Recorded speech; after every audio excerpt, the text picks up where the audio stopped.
त्या बहिणींना एक महत्त्वाची सूचना आलेली आहे। तुम्ही जर आपल्या चॅनलवर जर नवीन आला असाल तर चॅनलला सबस्क्राईब करून ठेवा, जेणेकरून तुम्हाला आपल्या व्हिडिओचं नोटिफिकेशन सर्वदा येईल। चला तर मग पुढे बघूयात की लाडक्या बहिणींसाठी काय नवीन अपडेट आले आहे। तुम्ही जर अपात्र असाल तर तुमचे पैसे हे लाडक्या बहिणी योजनेतून तुमचे पैसे जे आलेले जुलैपासून जे पैसे तुम्हाला आतापर्यंत आलेले डिसेंबर जानेवारीपर्यंत ते सरकार वापस घेणार का, तुम्हाला असा प्रश्न पडला असेल।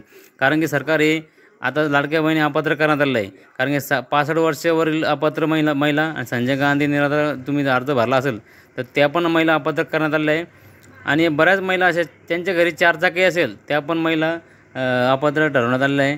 आणि तुम्ही त्यात असाल तर तुमच्या मनामध्ये एक चिंता ठरली असेल की आतापर्यंत जे 10-12 हजार रुपये आतापर्यंत आपल्याला आले ते सरकार वापस घेणार का। असं काही नाही आहे, कारण सरकार हे कोणतेही पैसे वापस घेणार नाही आहे। याच्यानंतर तुम्हाला कोणताही इन्स्टॉलमेंट मिळणार नाही असं सरकारचा निर्णय झालेला आहे। कारण की तुम्ही जे आतापर्यंत जे पैसे आले तुम्हाला ते सरकार वापस घेणार का अशी चिंता करू नका, कारण सरकार याबद्दल 1 रुपयासुद्धा तुमच्याकडून रिफंड घेणार नाही याची सर्वांना माहिती आहे। तुम्हाला जर ही माहिती आवडली असेल तुमच्या गरजू व्यक्तींना पण पाठवा, त्यांना ही माहिती मिळेल, त्यांच्या मनातली शंका निघून जाईल। अशाच नवीन व्हिडिओसाठी चॅनलला सबस्क्राईब करा।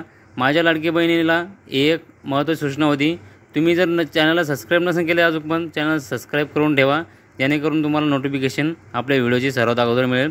धन्यवाद। चला भेटूया नेक्स्ट व्हिडिओमध्ये।